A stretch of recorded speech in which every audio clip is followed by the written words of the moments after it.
Yes, Mike Garza, City Council, District Number 1. Okay. Can you tell me a little bit about, what's taking place in there? Yes, the City of Laredo created a Laredo Housing Coalition to where we wanted to focus on families that have school-age kids, or children that are homeless. Right now, we've been able to track about 300 families that are under that type of designation. And so our focus here is to come up with some solutions to be able to present to the City Council. But together, one of the things that we always talk about is what's the problem? What we're trying to do is trying to figure out how we can solve that problem. We're not going to be able to wipe out all 300 families at one time, but we're going to be able to start little by little to be able to create a situation where we're cycling people from a transitional setting into a more permanent setting. Our focus here, our hope is that we're able to bring in folks, stabilize them, get them back on their feet, and then they move on to a more permanent situation. A little bit about the organizations that are joining in together. Yes, we have different organizations. Both school districts are here because they represent the actual families in terms of the referrals of those families, but they also participate in a lot of the assistance that go towards these type of situations. We also have representatives from SCAN that are here to talk about a partnership to be able to get them to help us. We have a very similar mission, so we're hoping that it can get married together and go forward. We have representatives from the Laredo Housing Authority, we have our municipal housing, and then we have, of course, Councilman Narvaez, who's also very passionate about this item as well. Okay.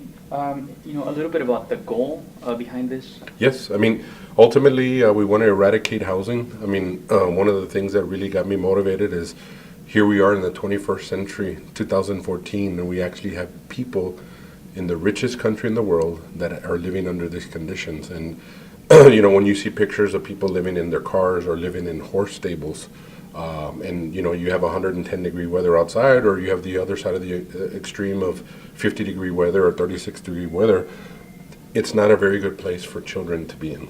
And so education is already tough when all things are good, when both parents are working and everything's good.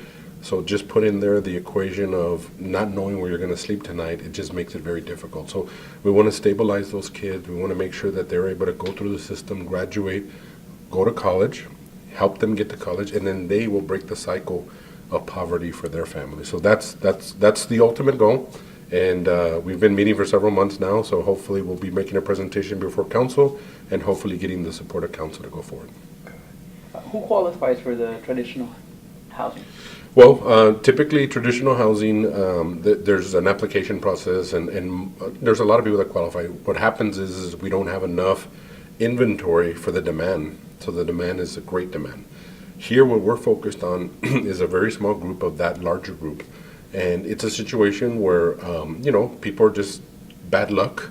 The breadwinner loses his job, or there's an illness in the family, or something creates a situation where the family becomes homeless. And again, we're trying to focus on where they have a school-age children to keep them stabilized for them to go to school. And all we want to do is just stabilize these individuals, get them back on their feet. Hopefully, if it's a medical issue, get that resolved.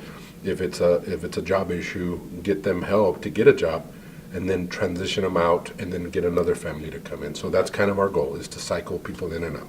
Anything else you want to add? No, we're just excited to be a part of this, and I think it's one of these things that we have an obligation as a community to go forward and to try to help, and I'm very excited to be a part of it. And as a matter of fact, even though my term ends in November, I'm going to continue to be a part of this because it's a commitment that I think we need to do as a community. Can I get it in Spanish? Sure. It's not going to... Just a member of the committee. She's a member of the You're a committee. member of the committee, Yes. your Right. agency is not, Yes, you're a member of the that's committee. correct. So, which Really, ones are- really what we're doing is, that's why we have this where we can have vouchers so that they can have a place to stay until they get their feet And under. then the city participates. Inside. Yeah, inside joke, Not that it's yes. actually. Exactly. Mr. Arzan, or you Yes, sir. just, What did we do with the allocations, CDBGs for did we combine them again with the council members, or what did we do? No, sir. So they're individual allocations? Yeah, like of about 200,000. Okay. So like Councilman Narvaez got 150 for Keith Tarver and 50,000 for some. Numbers to help out. no, just to get my, Remember kind of towards it. And hopefully I can still be a part of the committee if you're happy. Yes. Let's make sure you remind me again the day of the, no, es que this morning they called me to invite for lunch at 12 Oh, for a meeting, and I forgot about yours. Clean to Laredo Housing Authority to other permanent type situation, but this is just kind of like a little stabilizing With opportunity. the focus on families who have children, school-age children. That's our focus. And when, I think it was in reference to. And we Well- have children, so that's where we advocate for the family and the students, because many times families go and say, well, I'm gonna withdraw my child. And because they don't live it, that's where we train the staff so they can ask the right questions. The family, we don't use the term homeless, we use, are you in transition, did something happen? And once they open up and tell